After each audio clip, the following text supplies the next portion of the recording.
Immersive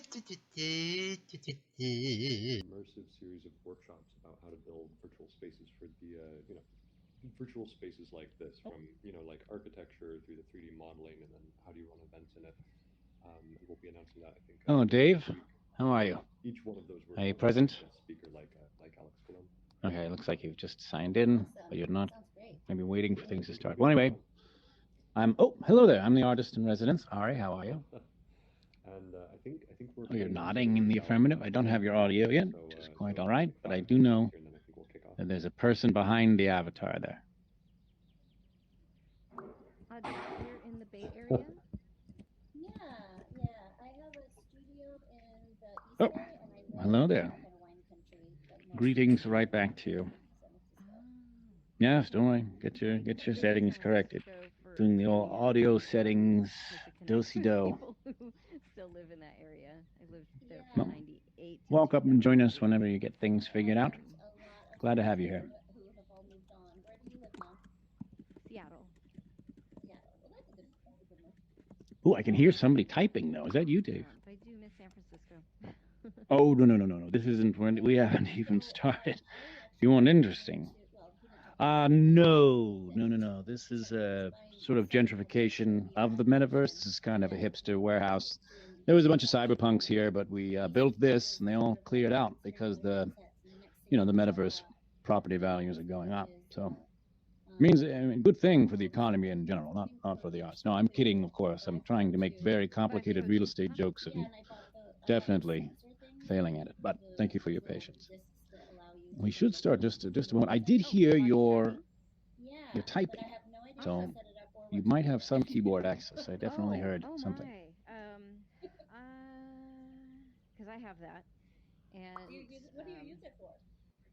So I use it for I put two. I heard the sound of text. Two Oh, of the there tabs on there my it is. hip, and then one around my waist, and then I And have two then, extra ones so that it's I think I 7 can fit on past. my, So maybe in 3 minutes, my I'll elbow area. formally introduce And I you, and then use we'll it kick things off from to there. have a Sounds more fantastic. dynamic body movement Do you want to within start VR off chat. in the And so I'll actually go to kind of dance auditorium classes section, and I could in VR encourage chat. people to move out there, or do you want to And just begin from here and You go teach jump in, and straight dance into the classes scene in change? VR chat? Oh, I I'll don't just teach wait them. for I just go to when them. we get critical mass. When you say Go it's to time to dance go, classes? I'll lead them through the Yeah. warehouse, take them It's outside, pretty wild. and probably someone to stand behind for the stragglers You would be can best. check online. Yeah, Look absolutely. at Well, VR maybe chat, I'll invite Steve oh, maybe to VR stay, Dance stay here Academy, behind, and then and I'll you'll kick be off. introduced I'll to the announce whole that we're beginning in 3 minutes. the whole structure. There's a Discord channel Lovely. that Thank you you. sign up on, or that you follow, and then you can start going to Oh. classes.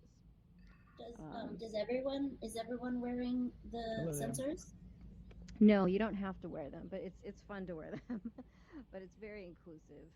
She wants the one person who does the whole thing. Her name is Dusty, and she's very inclusive. She wants everybody to show up. So I think it's Quest compatible, but I know you don't have to have full body tracking, so you can just show up. And I know that some people just watch the stream and dance in real life. So Oh, that's it's good. been very. I probably at some point will get over having a headset on my head while I'm trying to dance. Yeah, it's something you have to get used to for sure. Is this Dave in the corner here? Definitely recommend it, checking it out. But the full body tracking is Losing awesome. his religion? And I No, also no. have index controllers that can My reference is help my fingers move in VR. So I have like an almost fully moving body. Next, I'm going to look at face tracking and eye tracking. Yeah. So the people who are doing theater in VR, are they also wearing the most of everyone is in VR, right? Yeah, not so many people. There is a bar to enter just because a lot of folks aren't 100% into VR performance, so they don't see purchasing full body tracking as something that they want to do yet. They have a Quest, so a lot of for me the research that I'm looking at is helping folks with a Quest move better within a VR setting. Okay, everybody. Maybe if you all want to gather around for a moment, we're just about to begin over here. Our active Active Replica, we help organizations host virtual events. We bring virtual communities together through linked worlds and help run workshops. And one of the things that we're really excited to do is again announce our new artist in residence program, of which Ari is kind of our inaugural host here. We've had a really fantastic time over the last month or 6 weeks working with him, building up this experience that he's been working on, and this is the inaugural show, and I'm so excited to share it with you. And with that, I'll hand things over to Ari right here.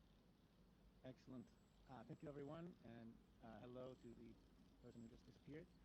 I'm going to take you through an open rehearsal of this brand new piece where some things may work, some things might not.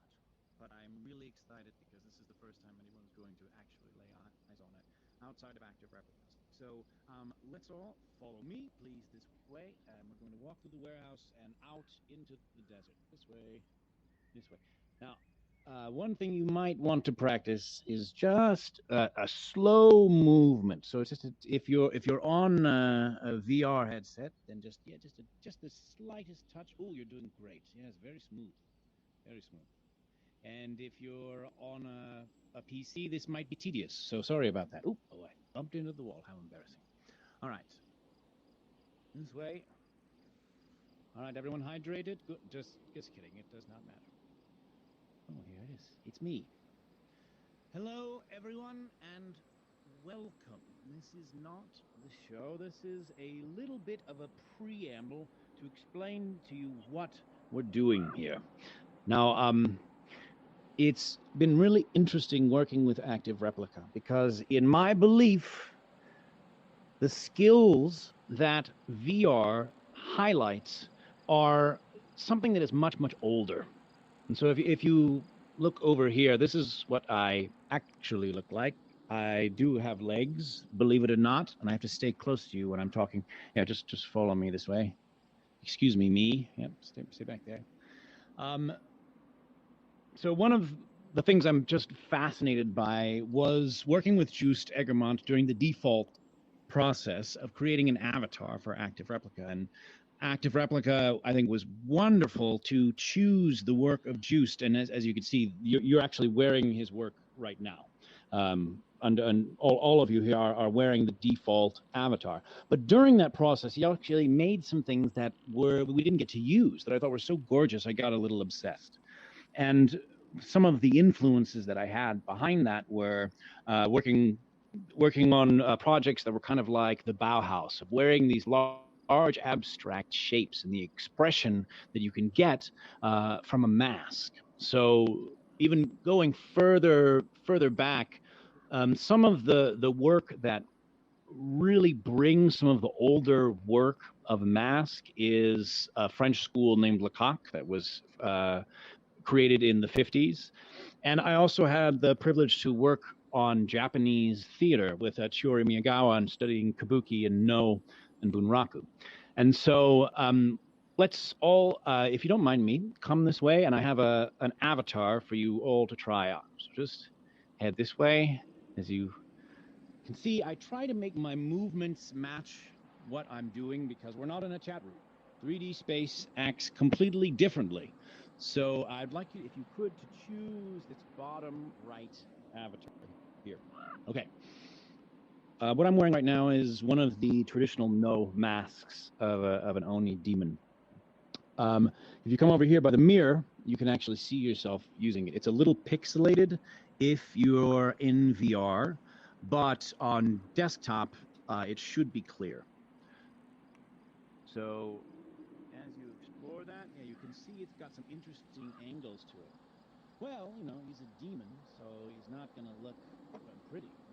He wouldn't be doing his job.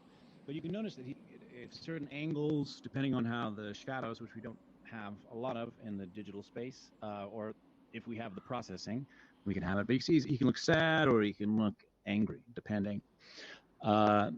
So one of the things about no theater that I love is that it comes from the practice of Shinto.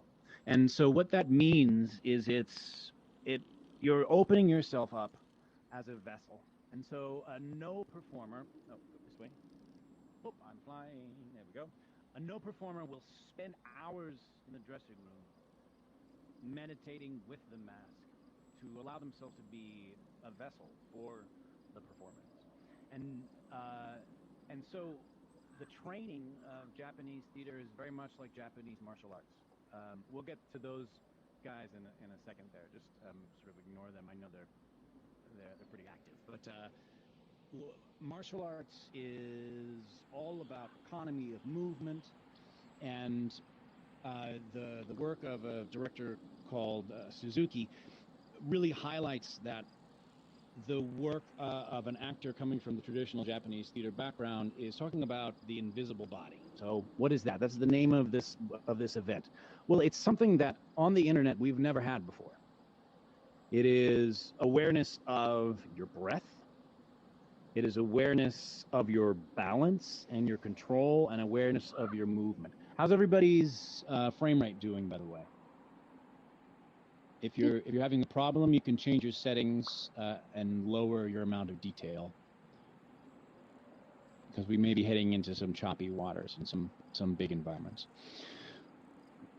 Good, glad to hear it.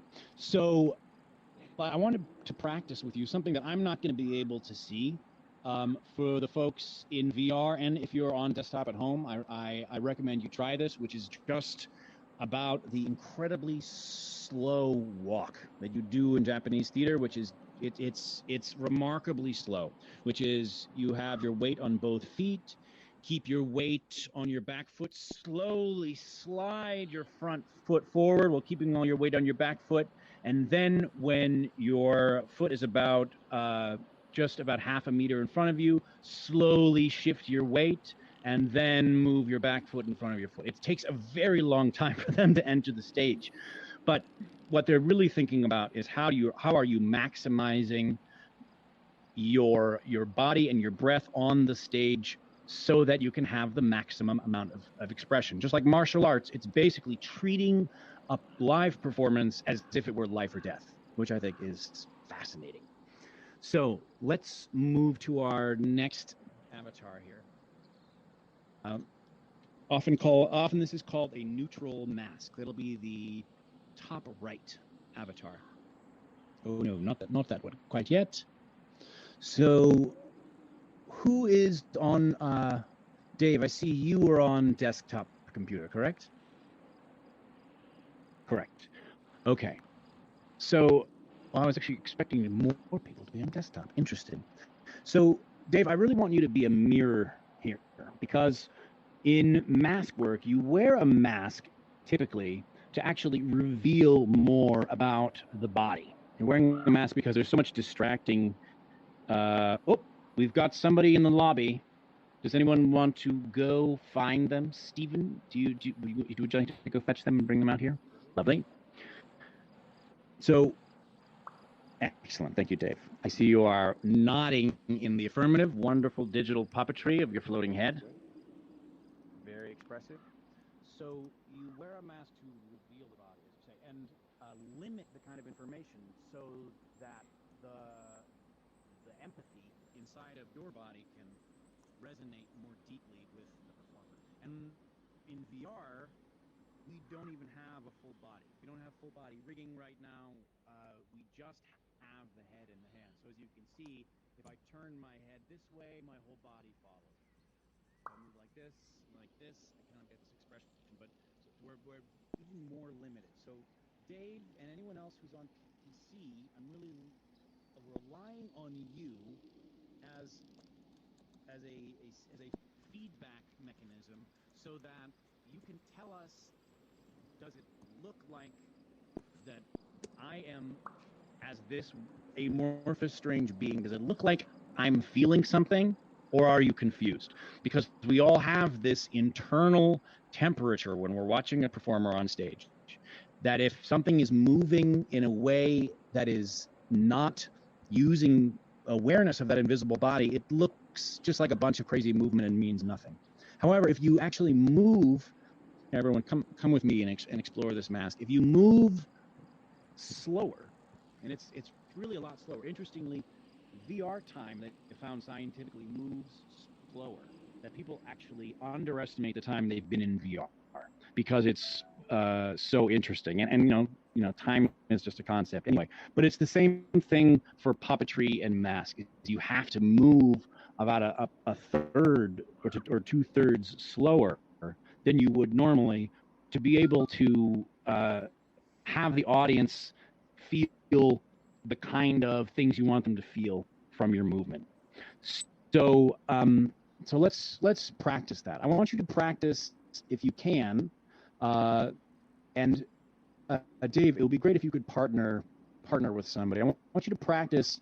Let's try to look happy with this neutral mask, not changing expression. What are some movements that would look like you were happy? Well, my goodness. Okay, you're. Yeah, that's great. You're rapidly moving side to side. Dave, what do you think? Is it conveying happiness to you? I'm looking at you at your feedback here. Remember, we've all have an internal barometer, and if you're feeling something, it's working. If you're confused, it's not working. So let's see. Let's see. Anyone else? Mandy, can you show me like some? Ah, very nice, very nice. Yeah. Okay, I could see it. Great. All right. Anyone else have one? Anyone? Let's try sad. Someone else. Ooh, I like what you're doing there, Tyler. Great. Let's try a sad expression. How can I show happiness with my avatar face? Dave, well, you could nod or you could shake your head. But what I'm saying is, I'm really glad that you're here because it really takes two to discover how mask works. Because if you're wearing a mask, you can't see your body and you don't know how you're making people feel. So you have to use the audience as your feedback mechanism. So I'm really looking for your feedback here. Is if any of this is reading to you, then it means it's working. And okay, all you can do as the performer within a mask is just breathe and slow down and try to do just the same as the no performers do. Clear yourself out as much as possible. You're trying to reach a flow state, as they say. All right, so everyone, Mandy, can you try a sad expression? I noticed you were doing some. Yeah, that's great. Yeah. Oh, someone sent you a Valentine. That's great. Great slow movement. Now, just sort of a thing that helps in general is a breathing while you're doing it. So it can be a very different experience if I'm breathing out and moving down, or if I'm breathing out and moving up, or if I inhale and I'm moving down, or if I inhale and I'm moving up. It has different qualities of movement. So really thinking about what your breath is doing at any given moment. And this stuff for most people is really, really daunting. I don't want to think about how I'm breathing every time I'm walking, but this is not what's happening. When you're trained physically, you're moving this out of your cortex and you're moving this into your body, so you're not even thinking about it anymore. And the artists who really train their lives to do this, it is absolutely amazing what they are able to do. They can create total magic, and that from 100 yards away, they could still express these emotions to you because of the training that they've done. Okay, everyone, let's actually choose the first avatars that are part of this piece. Let's go with, we've got the pivot avatar and the gizmo avatar. So is the green one on the middle bottom or top left?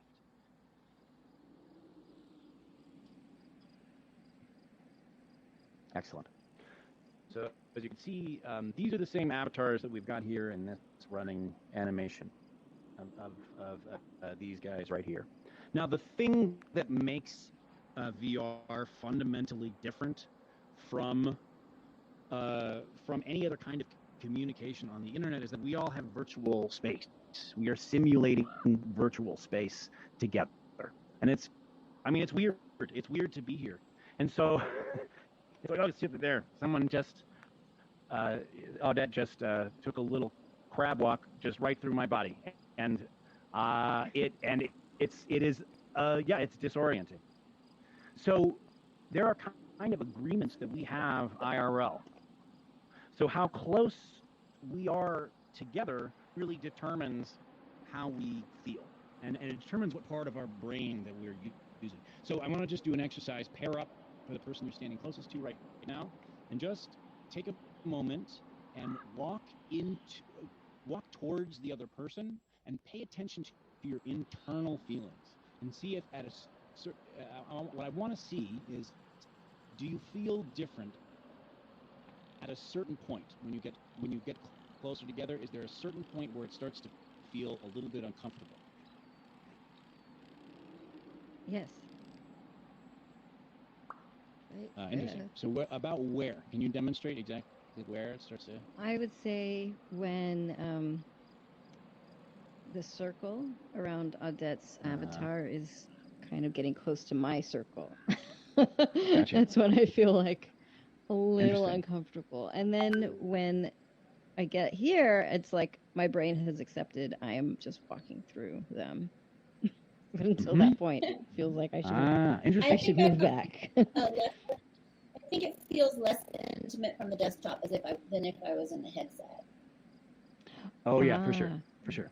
Yeah. Well, and that's what they've found through amazing studies by the Stanford VR lab is Zoom fatigue comes from simulating a distance that for most would be intimate. So I think on desktop, it's so abstract, it's not really happening. But what I'm fascinated by is how Zoom sort of simulates this distance that we only reserve for people that we are going to be in an intimate relationship with, whether it's a romantic relationship or it's a antagonistic relationship. So as you can see, we've got a little demonstration here from the pivot and the gizmo avatar, and what this is demonstrating is the distance that your brain starts to change how it works, and that is. And Mandy, I'm just going to demonstrate with you, if you wouldn't mind coming back towards me a little bit. It's sure. As you said, it was with that ring that starts to enter your space. It's really when something starts to threaten. So like right about here, that's arm's length. But if we just get a little bit closer, yeah, it starts to feel like when you're within striking distance. Yeah, your brain is changing the parts that it's using. And that's no mistake. As you can see by this looping fight sequence we have, that is why it works. It's when does your fight or flight part of your brain come online? So right here, most of the time we're using our neocortex, especially when we're using computers almost all of the time. Or when you're in a chat room, you're using your neocortex. Unless someone sends you some horrible hateful comment, which unfortunately is too common these days, you're going to start using a different part of your brain. It's the same part of your brain that you use when someone is threatening your representation, your body, and you start descending from your limbic system to your reptilian brain, which is where we get fight or flight. And so, just like Zoom fatigue, I think there is. You need to move your hand. Sorry, what's that, Dave? Go ahead and type it again. Yes. So just like Zoom fatigue, I lost my point. So here's the thing. There's this old rule in science that says 7% of your communication is the text of what you're saying, 38% is the tone of how you say it, and 55% is what your body is doing. So essentially on the internet right now, we are missing more than half of the communication that's actually out there. And I feel like if people were getting in the same room, there's all of this kinetic intelligence that you can use to determine if that's a place you don't want to be, that we don't have access to. So I'm going to ask for something radical. I am going to, with awareness, ask for consent for us to virtually enter each other's psychic space, which again, it's virtual, but it has the ability to affect our brain and our nervous system. Can we consensually enter that space and pretend to virtually touch these representations of our bodies? Is everyone okay with that? It's okay if you're not. I consent. Mandy, I'm getting from your body language, Mandy, you're good. Tyler, you're good. Good for Dave, me. You're a floating head. You don't really have a body, so. All right, I'm going to take that as a yes. Great. Oh my goodness, someone was very enthusiastic. Okay, so let's now move to our final exercise, and then we'll start the performance piece. Okay, over here, we have these 4 avatars. So what I am going to ask you to do is try to embody the kind of slow movement that we were talking before, but a way that its movement is classified in this mass technique called the Lecoq technique by the teacher Lecoq. Is he likes to classify by the elements: fire, water, earth, air. So right now, let's say I'm wearing the fire avatar. This would be the earth avatar. This one is the air avatar, and this one is the water avatar. So it's not necessarily you're moving like a stream. We're not going to a complete modern dance class here. What I'm asking is, can you embody those qualities? Can you embody the qualities of someone who moves and feels like water, whose emotions are very fluid and maybe compassionate? Can you move like earth? Can you move as if you were heavier and slower? Can you move like air, almost like a child? You're flitting about from this to that. There's no real heaviness, and you're just moving with the wind. And then finally, yeah, fire. How expressive can you be? What does that mean? It's not necessarily that I'm angry, although that might be the connotation. It just means that I have the possibility to get very enthusiastic at the moment. So let's just kind of feel what that feels like. Everyone just kind of like try that out. See if you can notice a difference. Again, we're very limited in how we're moving because we just have head and hands. But in a way, that might be able to highlight exactly the quality of movement that we're trying to get to. Yeah, nice. I like that, Tyler. I like what you're doing there. Great.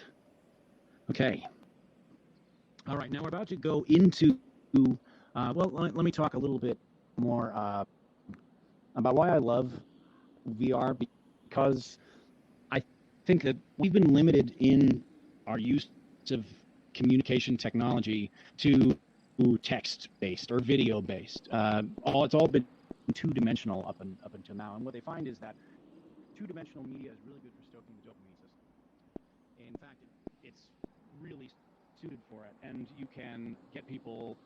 I mean, the job of Facebook traditionally has been to get people addicted to the platform using technologies that they've borrowed from the online gambling community. They're trying to hack the human mind, and they've done a very good job.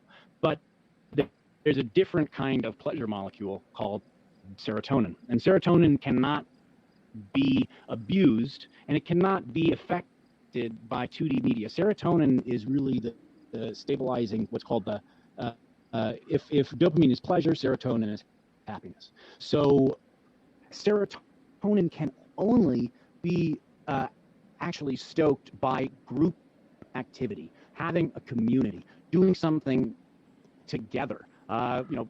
Actually going up to someone and shaking their hand, putting your hand on their shoulder, achieving a thing together. And too little of it gives you depression, but you can't have too much happiness. You can definitely have too much pleasure, and you can burn those circuits in your brain, so you keep needing greater and greater stimulation. So I have built this experience to stoke serotonin, and it's non-denominational, it's not a Shinto experience, but we have something that is lacking in our current communication, and I feel very strongly that WebXR brings it back. Even at this low poly level, there is an artistry that comes from these much older techniques that we can finally use in technological communication. So with that said, before we move into the very first scene of this inaugural performance, I'm crossing my